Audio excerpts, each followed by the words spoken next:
So, Okay. Jeannie, tell us about the No Kings protest that's coming up in Oakland. Well, national. Nationally, there are No Kings protests on June 14th, which is the day of the opening of our exhibits this month at Transmission Gallery. Okay, there's a big protest at Frank Ogawa Plaza. It's scheduled to start about 1 and end about 3. And is that going to affect our opening? Because we have an opening that day. We do have an opening that day. Our opening runs 3 to 5.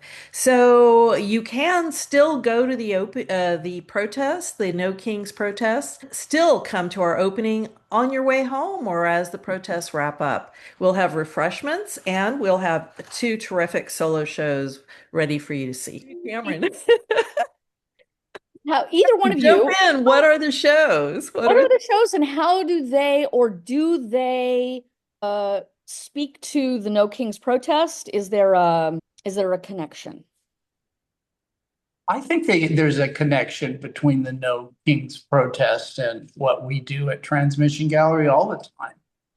I mean, we're very inclusive. Everything we do here, just come in. Well, if you come in on the 14th, you're going to see Jeannie O'Connor's show, Framing Identity, which features a self-portrait project she did with creative growth artists in Oakland. Museum. Institutions like SF MoMA have recently collected work by artists from creative growth. So their work is being recognized on a major level. This is tremendous work that really comes from an internal personal drive. And so it has a lot of grit and beauty to it. I think Jeannie captures that in her self-portrait series. She I'm looking forward to Jeannie's work, seeing her work. seeing the portrait And series. then William Rhodes, he's also in the show. And Yeah, Williams' show, Saints and Heroes, opens. So what we do at Transmission is we have double solo shows. And his show the opening reception is also June 14th. Yeah. and William has an interesting backstory with his dad, civil rights movement. Well, his dad published the Black Times, which was a newspaper that actually circulated on the East Coast in Mhm. Baltimore, Chicago.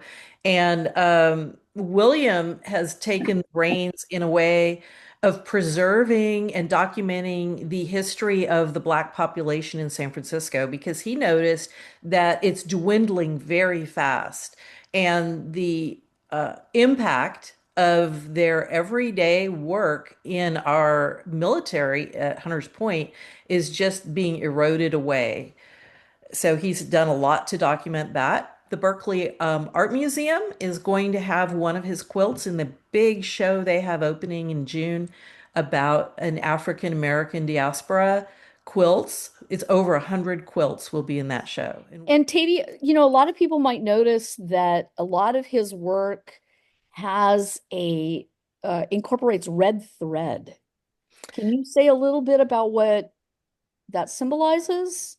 The red thread is a really important element. William has a grandmother and other ancestors that were well known for as seamstresses, and the thread is very, very tough thread, and it symbolizes the passing down from one person to another, the history, the bloodline, the strength, and the resilience of formerly enslaved people and the generations that follow and the connection one to the other through time.